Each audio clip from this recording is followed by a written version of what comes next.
दोस्तों, दानवीर कर्ण के बिना महाभारत की कल्पना भी नहीं की जा सकती। साथ ही इस बात से इनकार भी नहीं किया जा सकता कि कौरवों के सेनापति कर्ण अपने प्रतिद्वंदी अर्जुन से भी बड़े धनुधर थे। उनकी तारीफ स्वयं भगवान श्री कृष्ण ने भी की थी।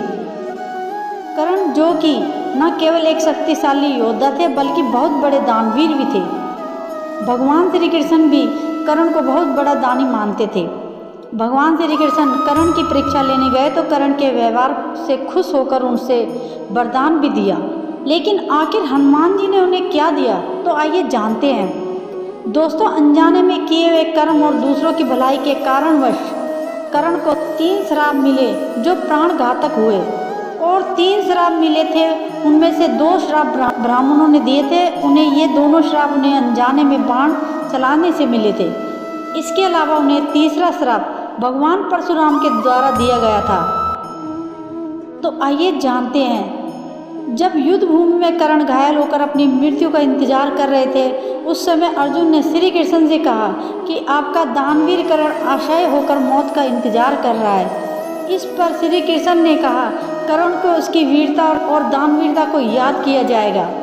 अब इस बात को सुनकर अर्जुन बोले, यह सबसे बड़ा दानवीर कैसे हो सकता है।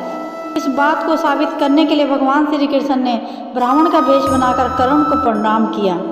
इस पर कर्ण ने वहां आने का कारण पूछा तो ब्राह्मण ने बताया कि मैं आपसे कुछ दान मांगने आया था, लेकिन आपके हालात देखकर अब कुछ नहीं मांगना चाहता, क्योंकि अब इस हालत में आप क्या देंगे।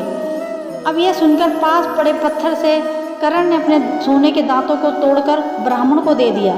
तभी भगवान श्री कृष्ण अपने वास्तविक रूप में आ गए और कर्ण को वरदान मांगने को कहा।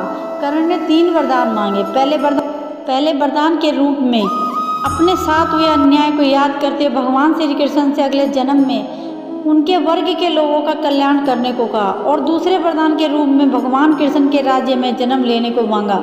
और तीसरे वरदान के रूप में अपना अंतिम संस्कार ऐसा कोई करे जो पाप मुक्त हो। अब वरदान देते हुए भगवान श्री कृष्ण ने सारे वरदान स्वीकार तो कर लिए, परंतु तीसरे वरदान से श्री कृष्ण दुविधा में आ गए और ऐसी जगह सोचने लगे जहां पाप न हो। परंतु भगवान श्री कृष्ण को ऐसा कोई भी पाप मुक्त हो वो समझ में नहीं आया। वरदान तो देने की वचन बनता थी, इसलिए कर्ण का अंतिम संस्कार भगवान श्री कृष्ण ने अपने हाथों से किया था और कर्ण को दिए गए वरदान को पूरा किया। और इसी बीच जैसे ही हनुमान जी को कर्ण की मृत्यु के बारे में पता चलता है तो उसका हृदय व्याकुल हो उठा।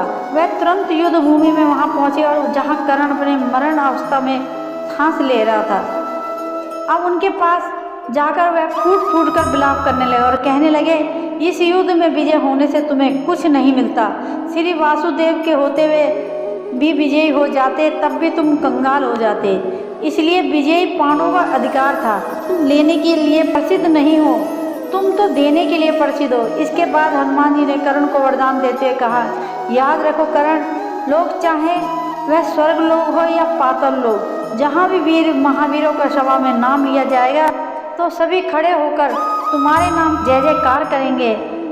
दोस्तों, आपको वीडियो के बारे में क्या राय है, कमेंट के माध्यम से जरूर बताएं। Thank you so much.